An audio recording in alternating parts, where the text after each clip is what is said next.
All right, welcome everyone. Thanks for coming. I'm Colin Mathis. I'm the gallery director here at Parkside. And today what we're going to do is we're going to have a roundtable discussion between a bunch of local gallerists and people who work in galleries throughout the Racine, Kenosha area. And so thanks for coming. And thank you all for agreeing to come and chat with people. And before we jump in, I just want to remind everyone that there is a reception tonight from 4 to 6 p.m. in the Mathis Gallery, which is right as you kind of go to exit. And that is for Lakefront Collage, a survey of Racine and Kenosha art spaces. All the people here have their artists represented in the space, as well as a few other galleries. But I felt like 6 was as excessive as I could get for this table. And to start, instead of introducing everyone, I'm going to ask you to all introduce yourselves. Just let us know your name, where you're working, and your position. And then we'll jump in. Okay. Ryan, would you start? Thanks. Yeah, you said my name, so I don't have to say it again, Yes. right? Okay. I'm Ryan Peter Miller. I am gallery director for the H.F. Johnson Gallery at Carthage College. I'm also a primary contributor to Bad at Sports podcast based out of Chicago. I live in Chicago as a working artist. I'm also a faculty member in the art department. So gallery director is one of 3 or 4 hats, I would say, that I wear. Perfect. Awesome. Hello, I'm Shelby Nesmith. I'm the executive director of Lemon Street Gallery and Art Space in Kenosha. I also help co-manage the Kenosha Art Market, and I'm also the co-host of the Art Space podcast, and I'm also regional leader of Create Wisconsin. So, thank you. My name is my mic on? Do I need the mic? You do need the mic. I do? Okay. Yes. There you go. There we go. All right. Maybe I should turn it on, right? My name is Scott Terry. I am the owner of Mahogany Gallery and also the executive director of Mahogany Black Arts and Cultural Center in Racine. I'm also a contributing writer for Pigment International magazine, and I do a fair amount of speaking engagements across the country around black arts and culture. And I also have a podcast, the Black Arts and Culture Podcast, so check it out on YouTube when you can. Hi, am I on? You are. I'm Tricia Blasko with the Racine Art Museum. I'm the Director of Education Programs and just really involved in the arts community in Racine. I'm on a committee with these guys, ArtRoot, and doing a bunch of other stuff too, so happy to be here.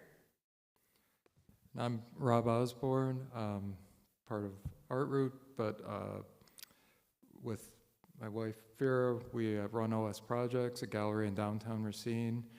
The name OS Projects comes from our last names, Osborne and Scekic. We're at 6th and Villa Street downtown. If you've never been there, I'll give you a little hint that you have to get in through the big yellow door. As much as we like watching people struggle to find the entrance, that's how you get in. I'm the other side of OS Projects, Vera Scekic. I am a co-founder, of course, and also the gallery director.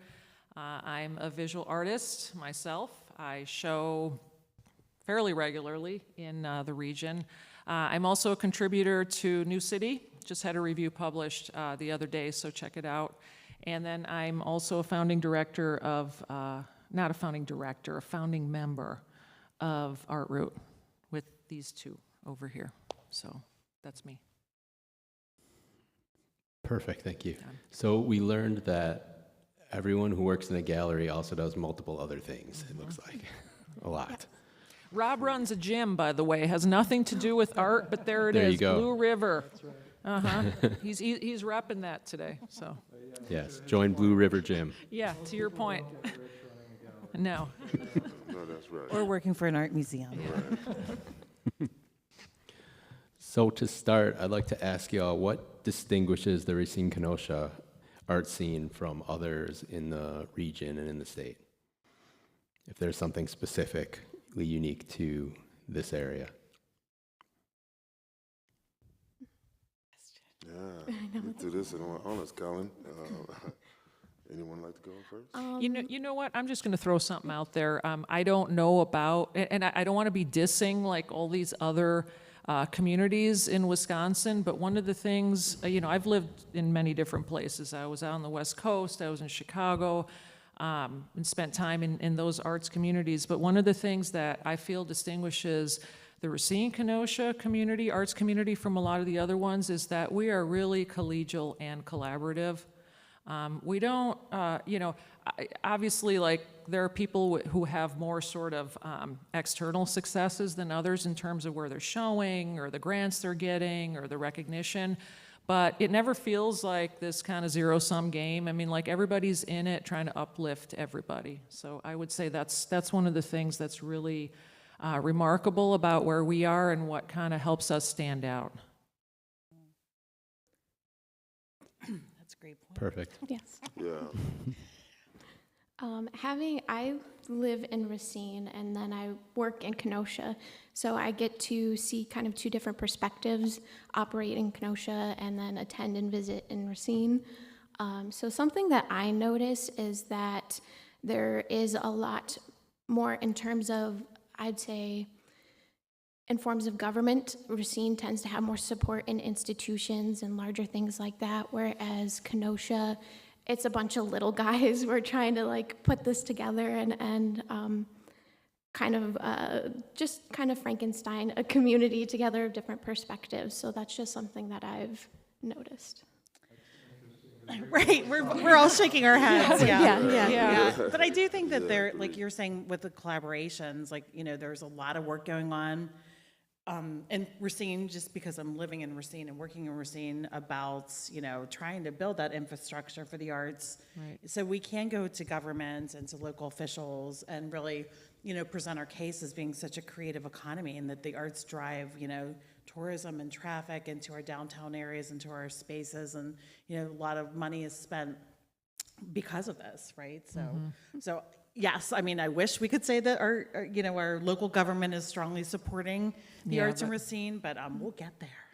Yeah, and I'm not saying like, oh my goodness, like leagues above, like just seeing that comparison between, and then also just kind of recently we've had a new mayor come in, so it's transitioning that, so bringing them up to speed and kind of the delay in that as well. So I know overall we need to work together on that governmental issue because that's huge, and the creative economy is just so important. So it's something we need to work around overall, I would say, but yes. Yeah, another interesting thing about this area is having two cities that are similar size this close.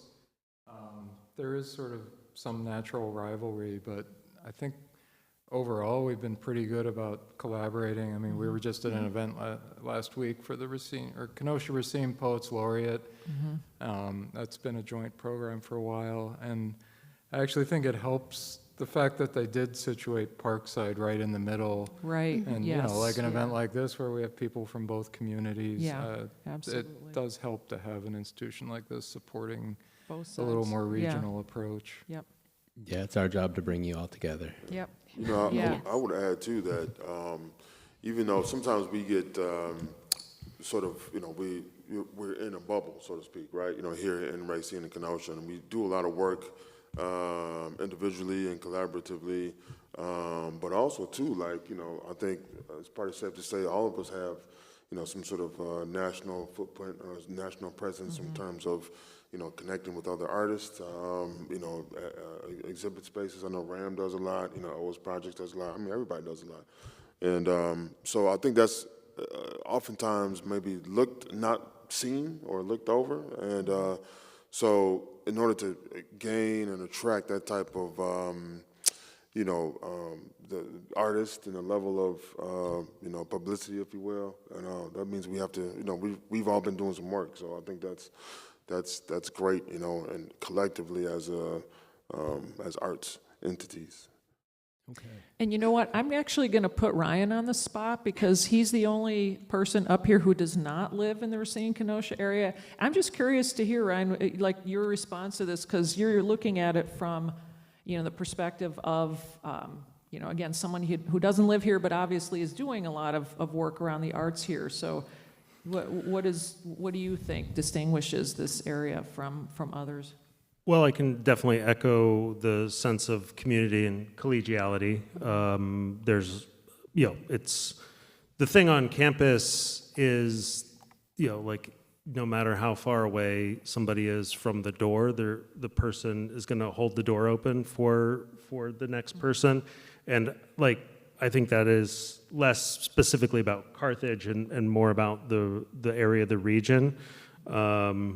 And so, yeah, that's what I would speak to most. I think I'm not as capable of speaking to the community in a direct way, because I'm definitely I live 90 minutes away. So I'm not at everything in the same way that, and embedded in the same way. But I can say that my colleagues at Carthage definitely facilitate that and are part of that community. And specifically, I was just talking about Lisa Bugulke being kind of this enormous connector who knows everything about the history of Kenosha and Racine and constantly wants to share it in a really generous way. And I think she's indicative of the type of humans that I'm engaging with. Yeah. And I'll add this too, and I don't mean to belabor this topic, but it's not just Parkside that's been really supportive. It's also Carthage. I mean, Scott, you have a show in the gallery there right now. I mean, that's a testament to the support that you want to see from these institutions. That's not always the case in every community. So I do think that Carthage and Parkside do a good job of supporting what's happening here. Okay. I'm done. We're good? Yeah. So how do you see the next 5 years in the arts evolving in this region? And maybe more importantly, what should happen in the next 5 years? Well, again, I think we all need to band together as a collective group to really show the impact that the arts have, and I think that's a big thing for us at RAM, for me as a community activist. So just really showing how strong the arts are in this community, Racine and Kenosha. That's probably my main focus for the next 5 years, for sure. I would say probably a couple things. One, we've been engaged with some other arts organizations outside of Milwaukee, outside of Racine, and Milwaukee, and also Chicago too. And there's a I think ultimately, especially nowadays with all the things that are happening, I think there is an opportunity to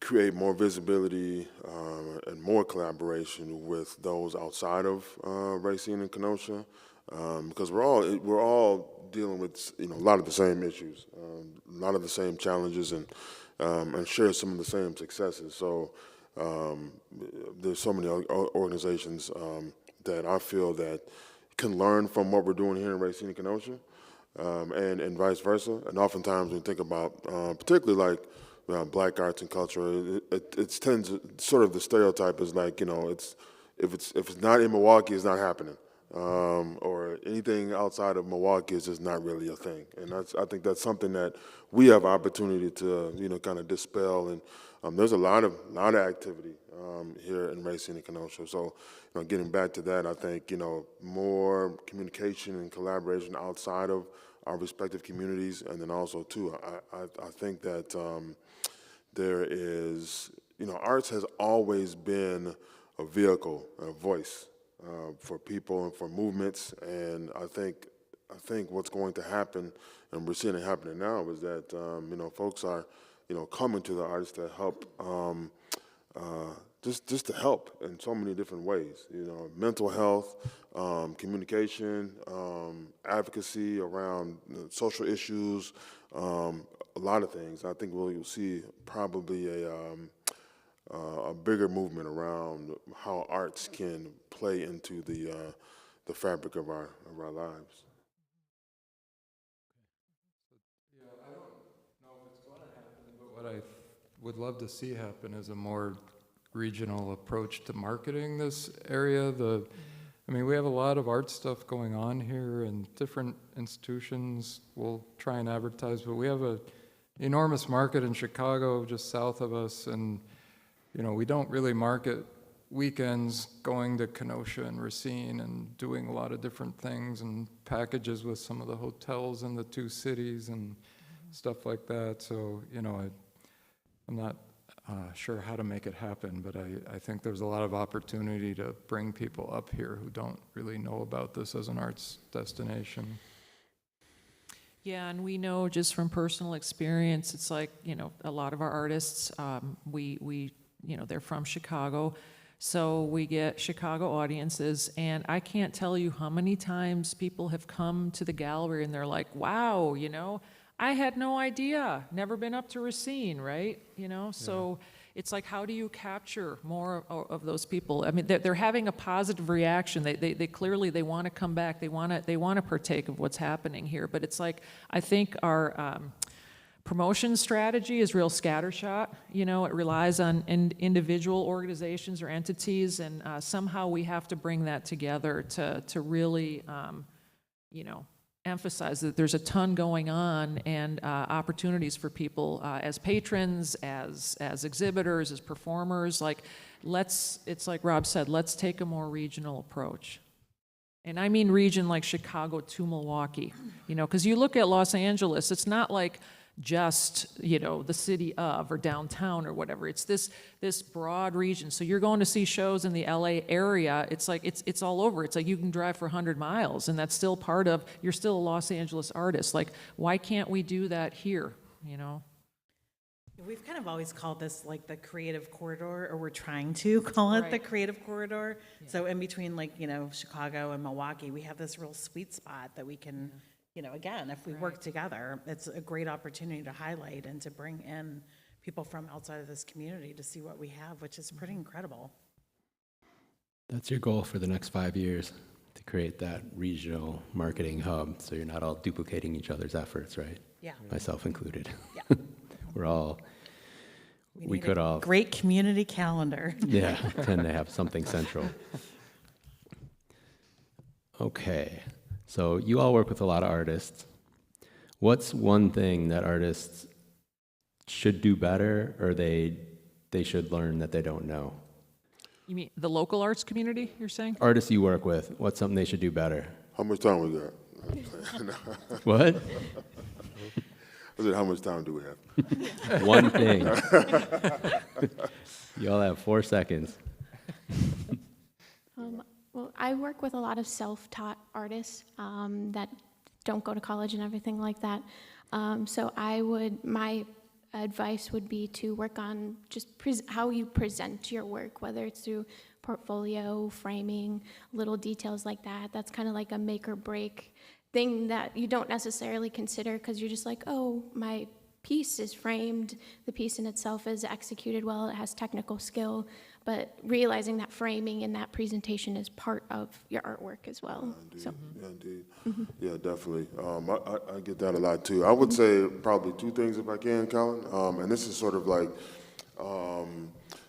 the common theme. You know, I work with a lot of artists, I'm sure we all do, with, you know, various stages of their career, but I see a lot of 2 things. One, not having a inventory of their work, like a catalog of their work. I don't see much of that. And then when you talk to them about that, and I'm talking generalities, not everyone, but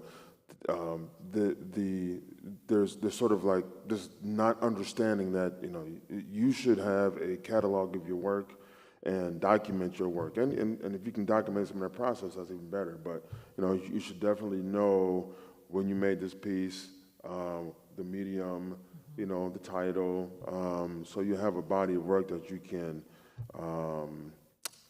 you know, you can share with others, and you know, and it's recorded. And the other thing too, I think there's a general sense of just not having faith in their own ability. I see there's a lot of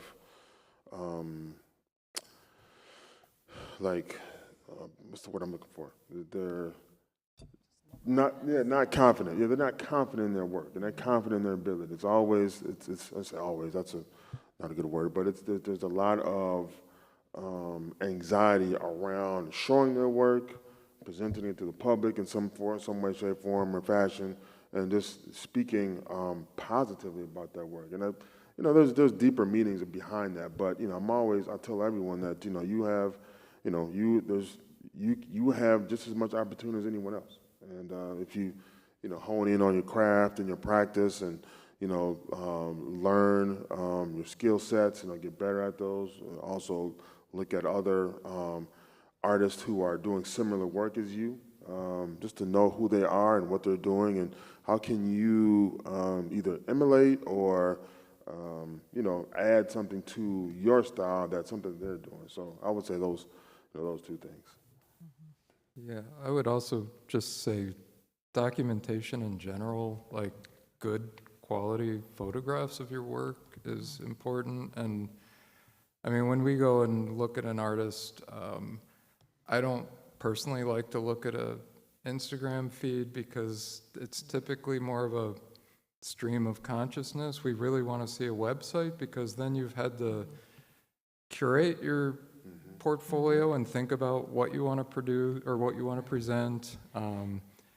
And a lot of artists, even if they have a website, it's not up to date, or they don't have the titles and the year they produced it in the media. And you have to treat your website as documenting your work. And it's, if you're producing it for yourself, that's one thing. But if you're expecting to show it publicly and have people engage with it, you've got to be aware of presenting it properly and keeping it up to date. It's just as important as making the work, if that's what you're aiming for.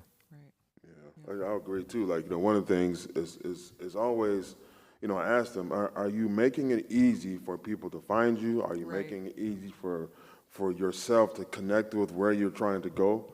Because, as gallerists, we're inundated with, requests, emails, direct messages, and Instagram, Facebook, all of it. I get it from all over the place. So it's hard to kind of, manage that piece. But, if it's easy to go to a website, we see your body of work, we know when it was created, that makes it much easier for anyone. And, being an artist, there's a business, right? Like, if you want to be an artist, you have to be a business person, you have to be a marketer. We ran a great series for many years called Professional Artist Development Series, PADS, which was horrible. And, it was really a wonderful opportunity for artists to come and to learn how to, create a website, write your artist statement, take good pictures. We have a great photography studio at Wustum where you can come and use it and, take more professional images. But, it's getting the word out. And I agree with that confidence level with people, too. Like, they're afraid to call themselves artists, right? And you're afraid to, take that next step, which is, really using this as a business and making sure that you are put together and you're a sellable package, which I know a lot of artists just want to be artists, right? Or just, want to make. But, if you want to get into the business of art, you have to be good at the business of art. And I think mentorships is really important, too, and going to things and meeting people and seeing what other people are doing. That's part of the job of being an artist. I think, to piggyback off that, too, I think naturally, guess my experience, artists are typically more introverted, in general. So there's another challenge, just that in itself. So, I'm always encouraging artists to get used to getting uncomfortable. Be comfortable with being uncomfortable. Speaking in front of people, talking about your work, presenting it in any sort of capacity, and also be open to constructive criticism. Constructive criticism is not a personal attack on you. Right. It's a constructive criticism of your practice that ultimately the end goal of improving your practice, not bashing your practice. And I think because of those insecurities some artists may have, they take it personal, and then they just kind of, don't rise to the occasion, if you will. I would say I'm in a unique position of being an educator who would agree with everything that was being said up here about what to train our artists to be, because our current artists. It's a pluralistic space that everybody needs to be a polymath, right? Like everybody needs to have so many different things that they're good at. And so when I teach like a seminar course to my sophomores or my seniors, all the things that you said are the things that I would echo. And the number one thing is just to like be able to talk about your work. I think, the rest can kind of fall into place eventually, but you just really have to know. I have so many young artists who say, "Oh, my work's about nothing," or "My work's about everything," and it's like, well, we gotta narrow that point a little bit, sharpen that. But on the other side, all of my exhibits at Carthage are one-offs. So, I'm not developing a relationship with professional artists in a way that like, hey, you need to get better at this because I'm not representing those artists. And so the hat that I wear there, my job is to actually like meet them at the levels that they're at, which is very many different spaces. And I think being an artist and an arts administrator puts us in a unique position to be understanding that not everybody is good at everything. Like where to grant grace and where to you can still teach in that position and say, hey, you should really get better images or get move your images from Insta to a website. But ultimately that's not my role in that spot. So there I feel like it's also our job to meet people where they're at. And I would assume, like Shelby with your kind of trained artists or untrained artists, those who have not studied art, in a formal way, that you're having to find that middle space as well. Yeah, definitely. It's traversing it to where they can still have their own kind of journey and discovery, but also trying to not just supply them with the knowledge that they need to go forward to have those proper presentations, proper confidence to present their work and everything like that. So I guess we just aim to do our best with that and help them along their artistic journey. So. Okay, so it sounds like artists should work on presenting their work and themselves professionally. They should have their inventory figured out and easy to share, have a decent website. What else? They should have good documentation. For me, I've decided what are some things I'm not going to be good at to help, because you say artists have to do everything. Like for documentation, I just decided I'm not going to be good at this anymore. I'm going to pay someone. And like that really helps to like take some of the pressure, like, oh, this is way better than I could have done. Yeah, indeed. Yeah. Because no one said that you had to take on a whole website by yourself. Yeah. Like that's not, yeah. Like if you're going to take it seriously, like any business, like you're probably going to have to take some financial hits. Yeah. And I think too, because artists tend to be so introverted and reclusive, it prevents them from connecting with other creatives.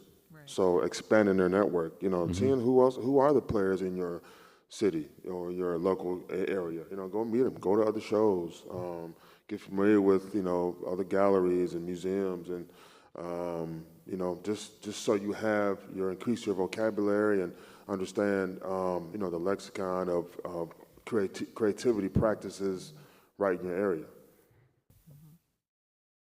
So how has your job or artist work evolved over the last 10 years or since you've been working in your position? Has there been anything that seems real profound, any changes? I'll just say I kind of got more comfortable doing it, before running this gallery. Of course, like I said, I'm a practicing artist, so I was on the other side, getting the shows and having somebody else deal with stuff. I did at one point curate shows for the Evanston Arts Center in like the first decade of the 2000s, so that gave me, some sort of experience, May of 2019, and of course we had to weather this pandemic, which was its own like weird and unique situation, but like I just feel like I'm a lot more comfortable with the processes, it's just we've got this stuff down a lot better than we did at the beginning. So, just on a pragmatic level, it's like I've been able to streamline a lot of stuff. Yeah, and I would say that the rise of, the increasing attention and time people are spending with social media has actually made me appreciate seeing work in person more. It's almost like a, whatever, boomerang or something, but I don't know. We're so inundated with images now, I don't even like to spend a lot of time just looking at images online. I'd rather go see something in person these days.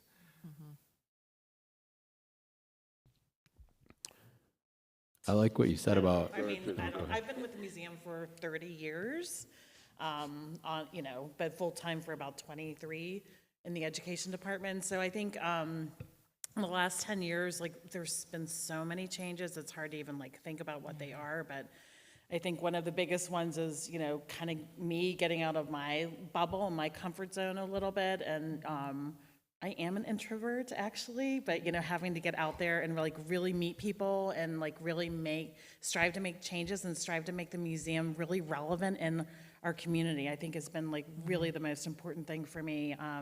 And just, with people of every walk of life that we can, try to engage with and make sure that their voices are heard in the museum or outside of the museum and the art community. It's just really important for us to be not a beacon, because we're partnering with everybody as much as we possibly can, but like to like really help lead that charge a lot. So that's, I think, probably the biggest change in my particular job. But yeah.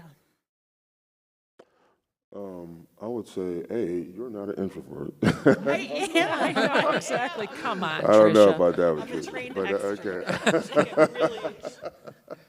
okay. But I would say I have learned that I've grown in understanding what it is that I want to do.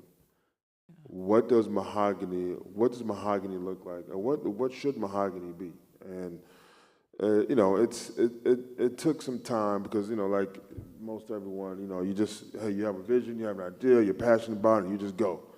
And you kind of learn things as you go. I've never owned a gallery before. I've never done any of that stuff before. So I was kind of learning by, trial by fire. But then, looking back, so it'll be 6 years. It's 6 years.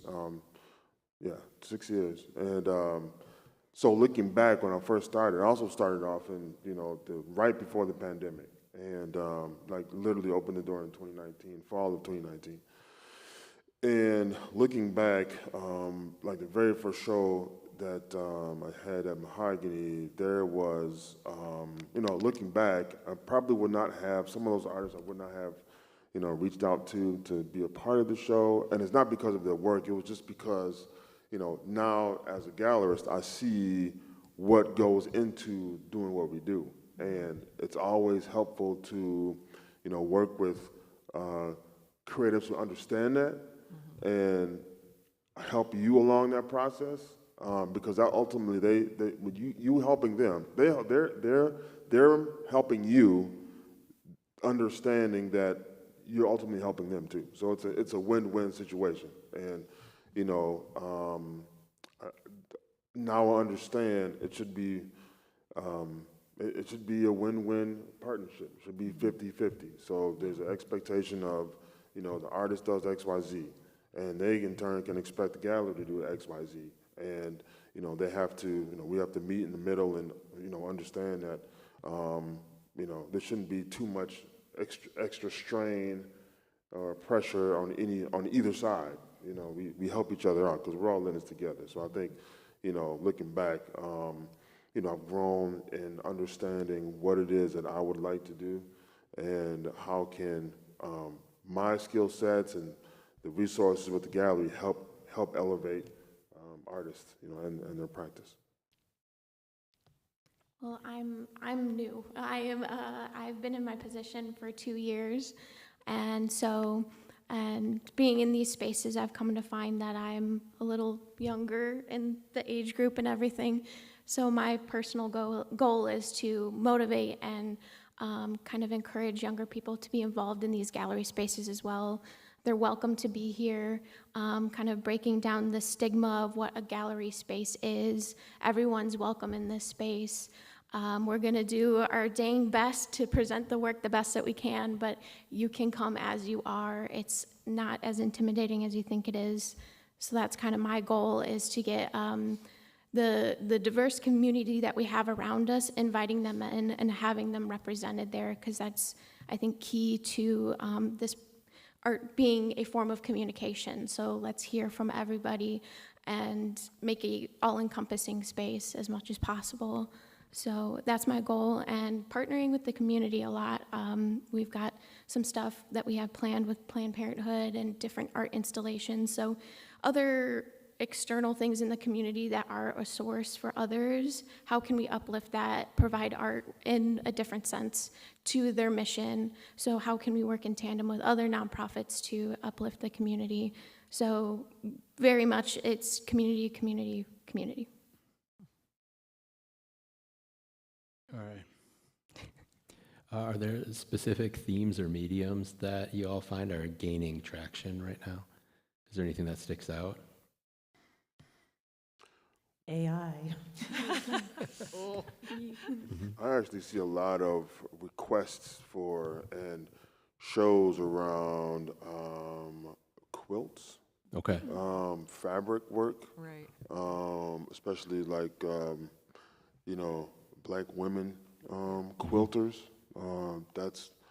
There's some challenges with that, but there's also a renewed excitement around that, as well. So that's been interesting to see. Of course, digital is always this sort of unicorn thing that's circling around.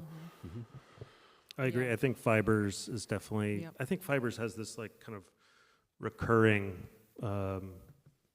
moment.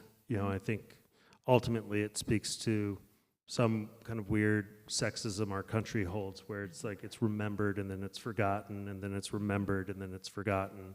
But I just had a big fiber show, and it was a response to seeing how many artists out there are currently working in that area. I think it's one of the places that can still like be a physical product, as opposed to digital, or working with AI or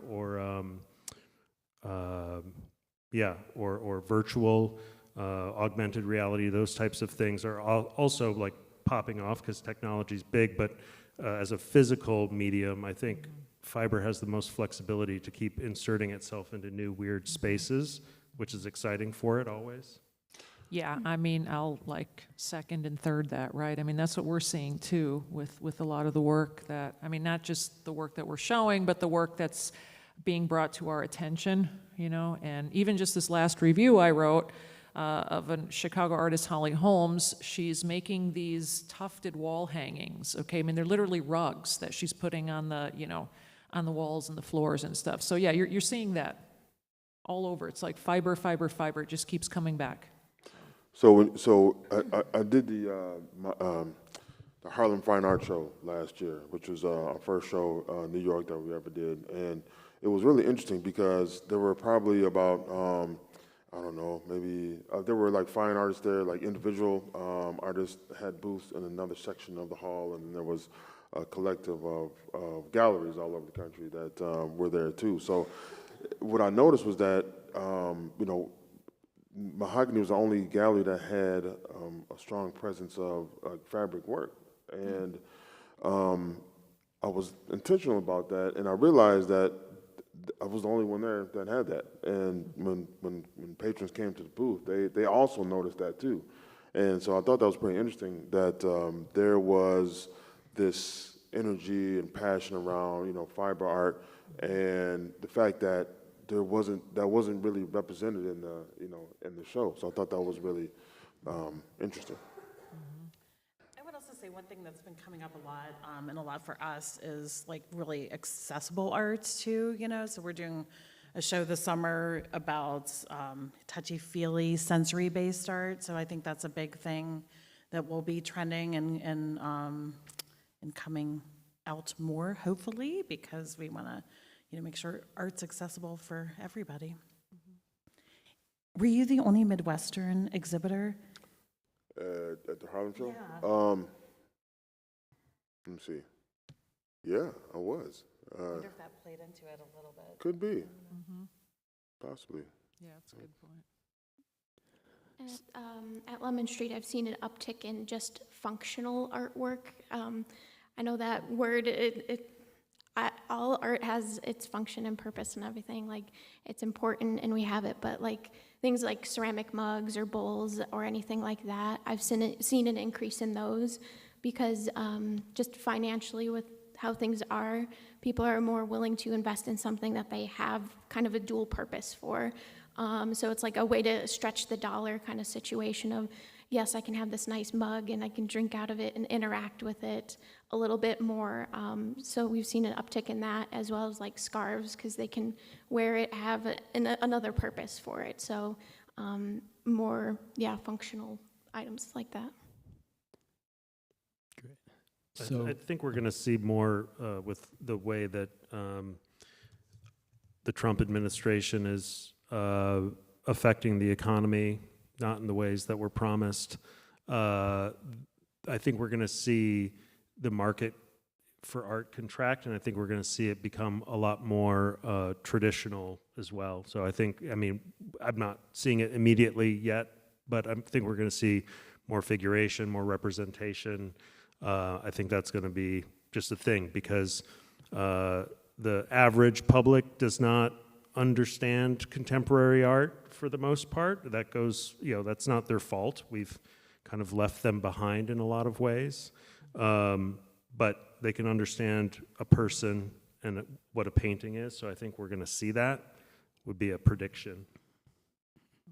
See, and I think too, kind of piggyback off that, I feel as though like as galleries or as art spaces, we have an opportunity to lead that narrative or, lead it or, change it or, and I'm using the example of the, when I was in New York about the fabric, I was really, I brought an artist by the name of Rosemary Allison, who's very prolific fabric artist. She does these really beautiful, just all kinds of things like these tufted rugs and just really, it's kind of hard to describe, but it's really beautiful mastering. She's self-taught, but I'm saying that to say that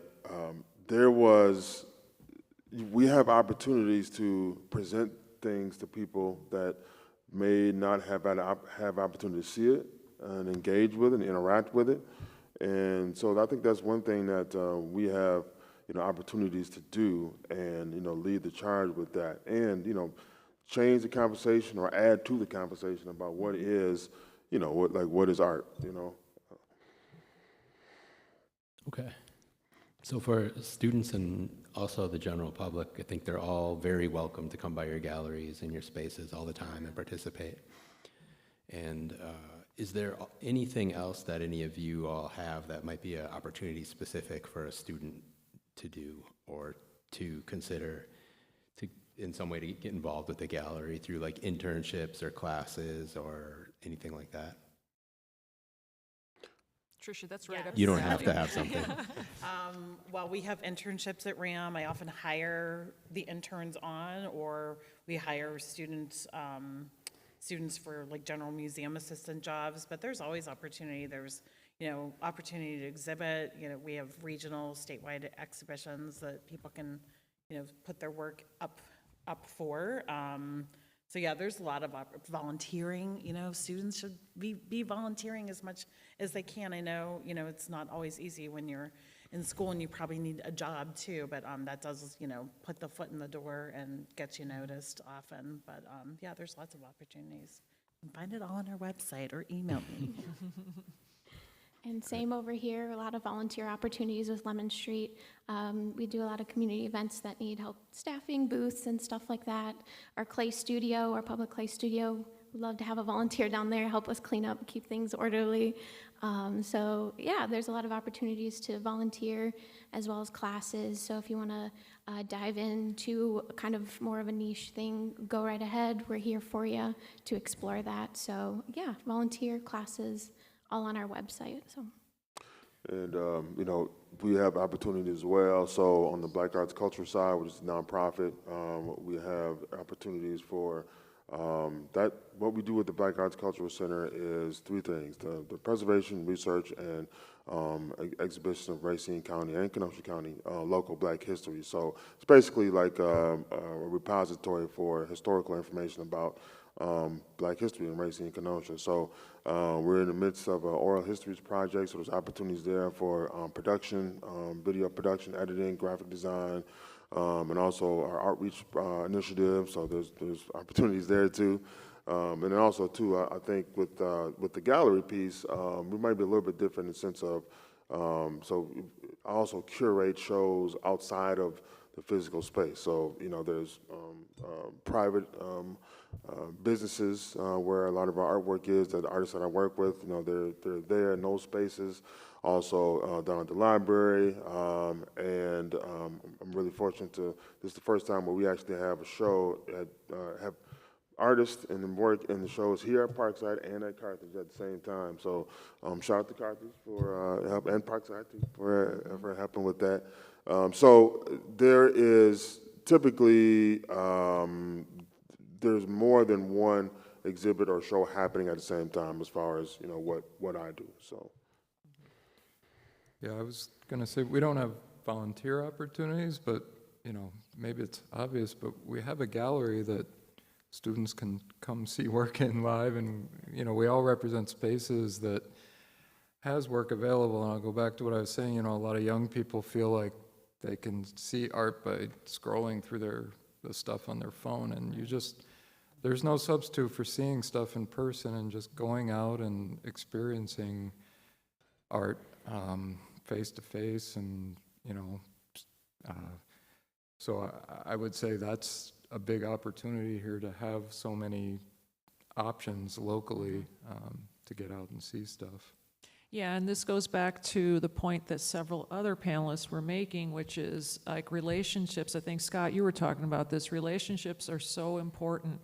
And, you do need to be going to these galleries. You do need to be coming back. You need to be talking to the gallery director who may be there, or some other people who might be in the space. Let's say there's an opening. There are a lot of artists. Like when we have an opening, we have a ton of artists showing up, and they're from, and I'm sure that's the same thing with you, Scott. They're from all over.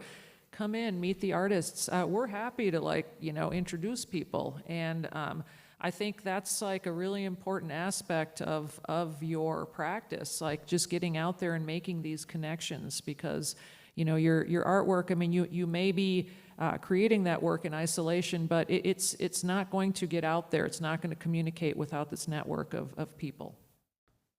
And I was going to add too, so I've noticed too, there is the more established artists, the seasoned artists have been doing this for a long time, have all the things that we talked about with the catalog and whatnot, and they're showing in museums and, top-tier galleries and whatnot.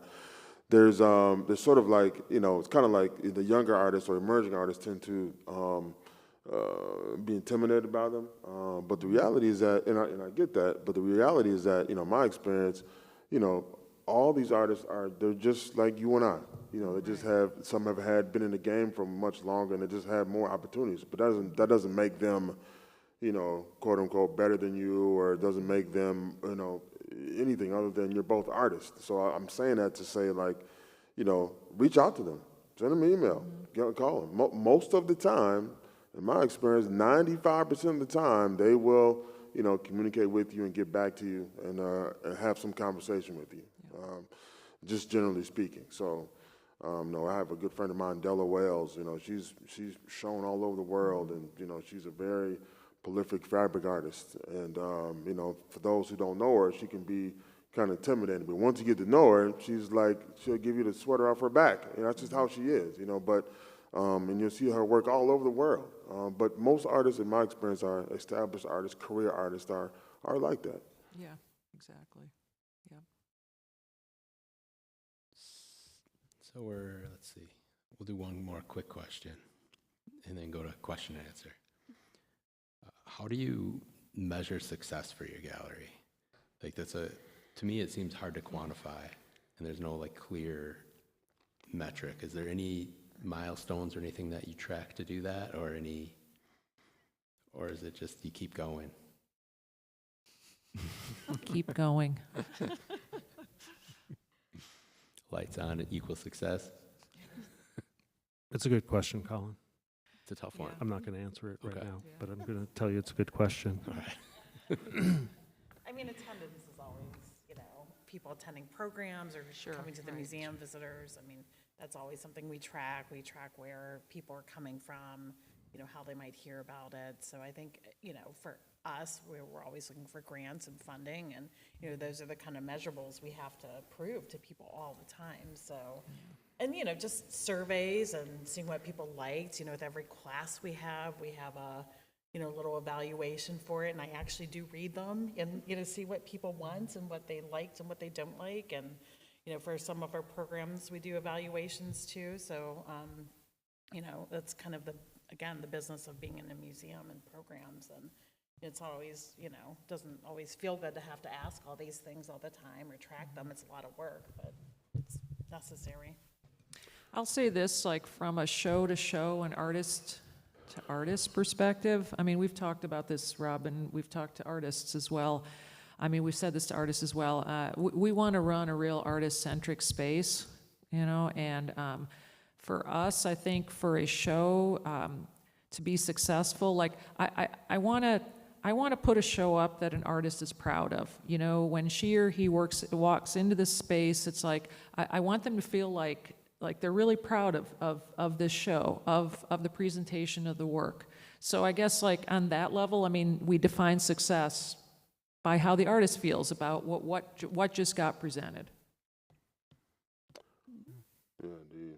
I think for me, that's a good question. I think for me, because I operate a little bit differently in terms of, I do a lot of curation of exhibitions and work with outside of, the physical location. For me, I think has been success is being recognized and acknowledged by other players in the industry,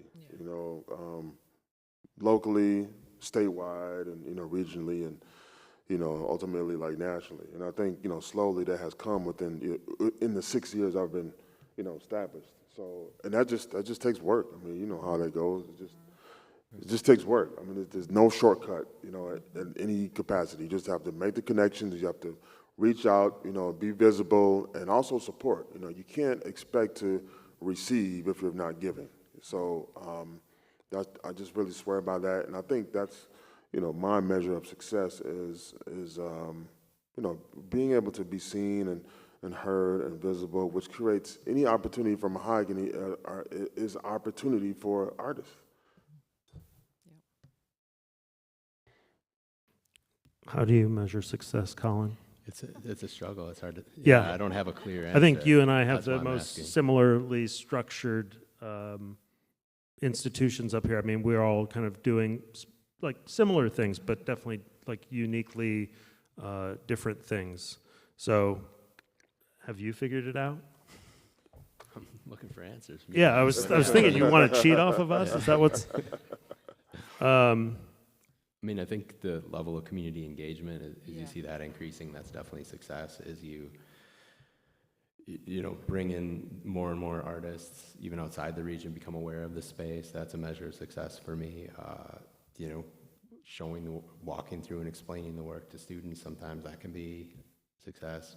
There's a lot of things, but it's not like, it's hard to quantify all those things. They're all kind of soft. Yeah, I mean, I can say the show at Carthage that got the most kind of analog likes was the show that was asked of me to be put on by the administration. It was the St. Matthew Bible exhibition. It came from a Lutheran organization, and they sent me 2 beautiful made crates with framed work in that just like basically had like, put it in the wall here. And it turns out they weren't original works. They were just like giglet, which, is like art, like not art prints. They are just, laser prints. And that's the one that the most people were excited about. And it was the least exciting show, in my opinion. It wasn't real art. It was reproductions of art. There was no thoughtfulness with our community specifically in terms of like what it was going to do for, you know, I mean, we were at Lutheran College and we wanted to show some Lutheran artwork. I got to talk on the radio about that show. I had folks on campus asking me for tours of that show, and it was a show that I wanted to talk about the least because it just did not engage in any of the creative things that I think a college art gallery should engage with. And so, like, it felt both the most and the least successful at the same time. All right, well, thank you guys. We're gonna transition. Yeah, on that note. Sorry about that. I just canceled the darker You gotta question. watch those Come on. people from Carthage, I tell you, man. I tell you. You know, just real quick, I do want to commend, you know, the two schools, the two universities. I think that's really important to the work that you two have done to help support, you know, the arts in general in these communities.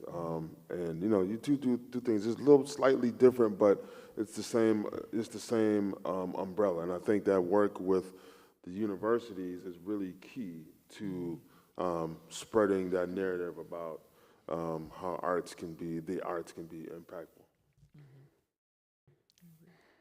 Okay, some of you might have to go. We're right at about an hour. But we're going to open it up to if any of you have questions. And before we do that, I just want to remind you that there's going to be a reception in the Mathis Gallery from 4 to 6 p.m. where you can see a whole bunch of art by the artists, galleries on this panel, as well as other regional art galleries. And so, yeah, come meet them, have refreshments, and see the exhibition. Do we have questions? Leslie. And because I'm the dean, I even have a microphone. I've been waiting to say that for about an hour. Are you going to share it? I'm going to share with the audience. But I'm not wearing my hat as a dean right now, but I'm wearing my hat as president of the Racine Arts Council. And one of the things that we've thought about, and I'm sitting next to me, is Diane Carlson, who is the executive director of the Racine Arts Council. And I'm going to circle back to a question that I thought was great that Colin raised earlier, and that's the question of institutional, and that you finished on, is this question of institutional support for the arts.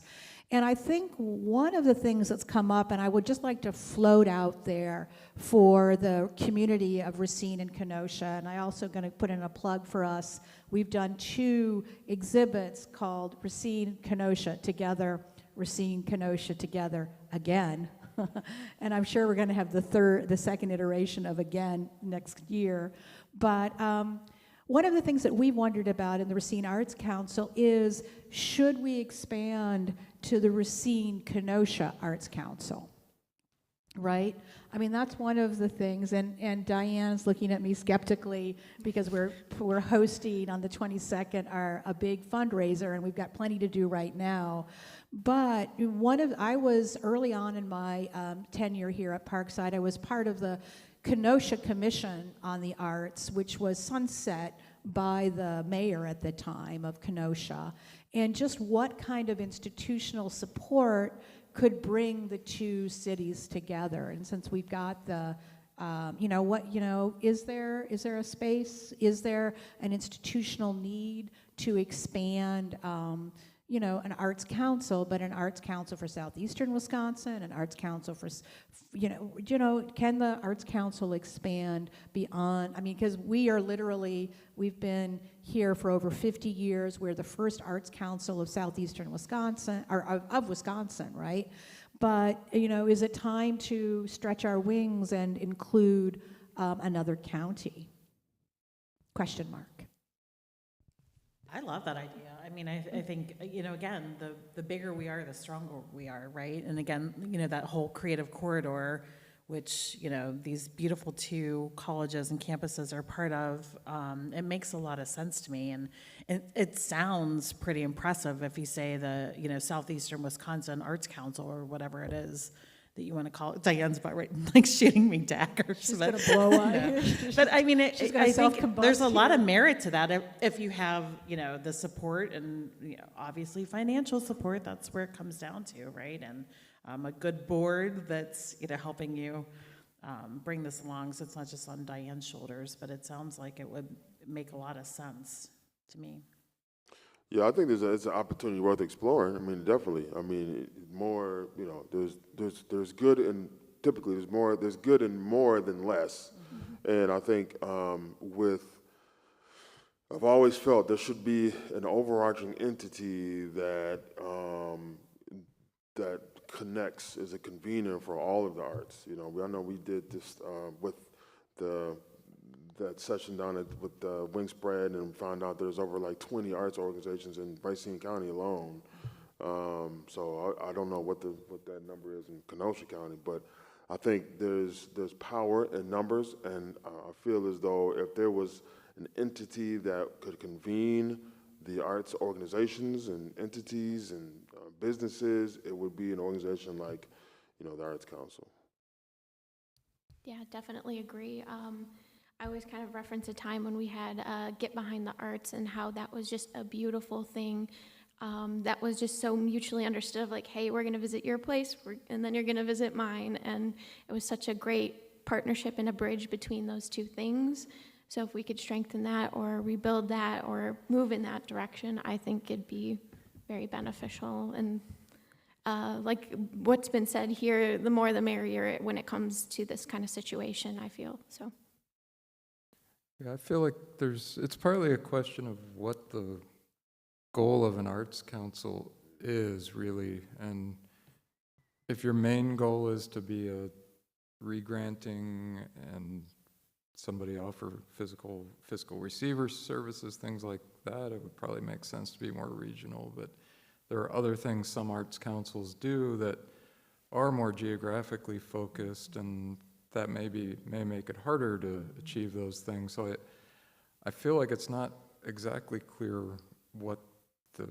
you have to define clearly what you want an arts council to be before you say whether it makes sense to be a city-focused one or a county or a regional. You could have branches, right? For like if it is an overarching bigger council, like there could be branches for like the smaller districts too. Sure. So, yeah. I mean, I'm going to play devil's advocate and say, I knew it. I'm not sure, I mean, I think like then logistically, I mean, there are more challenges, like you're covering a larger area, but also you think about this, and again, I think, collaborating with Kenosha is fantastic, and this is an example of that, and we need to do more of this. But at the same time, Kenosha and Racine are demographically different. Their governments are different. Just the way a lot of things are structured between the two cities are different. The arts communities are different, and the demographics within those arts communities are different. So there's something to be said for having an organization on the ground in each place that understands those differences. And I mean, maybe having an equally vibrant Kenosha Arts Council, and then maybe they collaborate on projects, but I'm not sure about having an entity that covers both. I disagree. Oh, Kind of. I mean, again, I agree, but I would like to see, I just feel like we are so much stronger as a bigger collaboration. But yeah, for sure, there has to be smaller pockets that do things within each organization. And so Trish, I want to ask you, do you think, not arguing, what do you think about ArtRoot? Should that expand to Kenosha? I don't see why not. Really? Yeah. Oh. I mean, but again, it's the capacity of the people running it too, I mean, yes, if we're Okay. all at max capacity with what we do, so we have to, be able to give up a little bit to bring more in too. All right, we're going to agree to disagree. Yeah, exactly. This is an example of cordial disagreement, right? How it should be practiced. Right. And there's no wrong answer. No, there isn't. But, and I think, you know, too, kind of I'm digressing just a tiny bit because talking about the agreement and disagree, you know, we've had, I think that's a part of this conversation too. Like, you know, we're not going to agree on every single thing. You know, Tricia and I have had some really in-depth conversations about, you know, a lot of things, and that's a part of this process. And that's all good discourse to flesh things out, and I think that's just understandable. And I think, you know, some questions I would throw back at that idea too. So it's not it's just in the vein of what, you know, Rob had mentioned. You know, what is that goal? You know, what is that something that's been fleshed out with the council? You know, I don't know, but I think that's a part of a good discourse. You're right. So do we have other questions?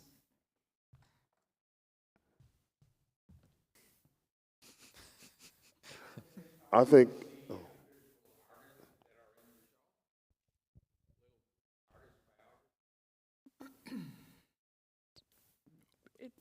We have like 5 each, I believe, for artists here. Yeah. Oh, So in the that show. would be- Oh, yeah, right. Yeah, You got and shows on, yes, right. yes. I think maybe it'd be productive to talk about like the vision of like what we brought, and then like the individual artists could maybe be talked about like at the opening if you're able to come, because otherwise I think we could all be extra effusive about each individual who we've brought. But I can say that I tried to bring a range of challenging work from all over the country, because I think that's one of the things that my budget and my lack of commercial need, like I'm not selling work. That's not why artists are sending their work to me. They're getting opportunity to show outside of their region and area. So I brought in artists not from our area specifically. I mean, a couple from Chicago, but from all over the country. And I wanted it to be mixed media and challenging, because I want my students to be exposed to new, challenging artwork. So it's, you know, probably the least traditional stuff that I could bring as the H.F. Johnson Gallery, just to remind you. Yeah, and for Lemon Street, we have 72 members, so it was really hard to whittle down this cross-section. So my main goal was to represent each medium as possible. We've got photography, mixed media, watercolor, ceramics, and glass was our kind of the big division that we had. So out of that, I just had them select some images to send to me, and whatever was kind of pushing the boundaries of that medium. That was kind of like a little underlying goal of mine of like who's really pushing the oil painting or the glass or anything like that. So out of that, picking the mediums and then who's pushing that medium. So. Yeah, I think what I did was more. I really wanted to showcase three-dimensional work. That's something that I haven't really done robustly, so I'm kind of working towards that. And then also a varying representation of figurative painting. So sort of like your hyper-realistic with your more like surrealistic work. So that was kind of my intent with the work submitted in this show. For me, so RAM has the largest contemporary craft collection in the country, and we couldn't bring permanent collection pieces, obviously, but what we do really well is we connect our craft to our studio classes and our studio offerings. So I, kind of handpicked some of our educators who are artists, working artists, educating artists, to really be represented. And to me, it wasn't so much about what they were representing, but who was being represented, I guess. And girl power. So 3 women artists are in the exhibit, and they're all like wonderful educators. And we're always talking about cultivating talent, and that's kind of what we're showing here.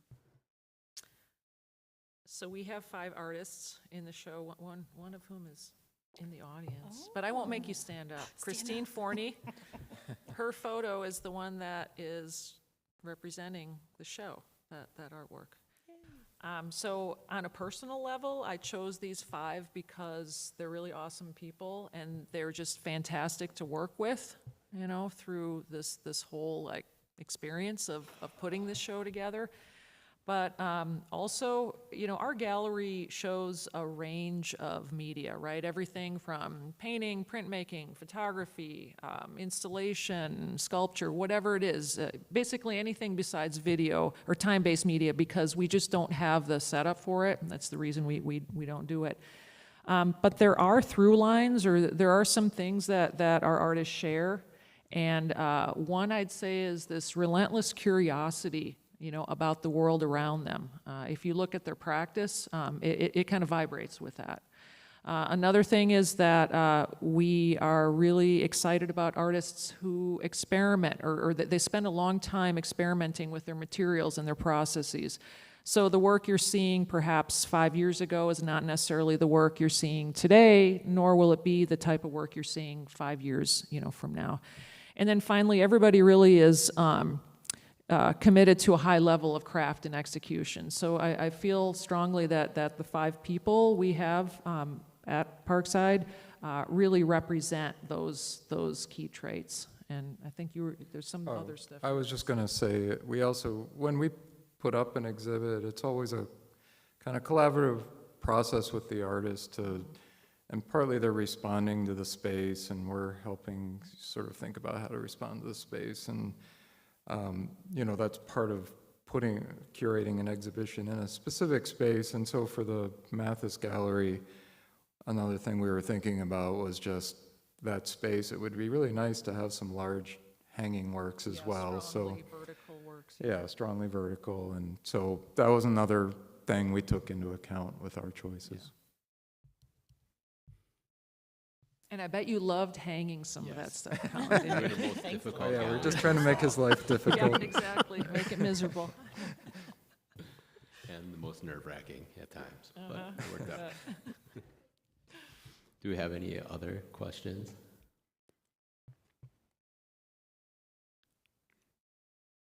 What? They need the hall? All right. That's perfect time to wrap up then. All right. Thank you all. Thank you, Colin. Yeah, thank you. Thank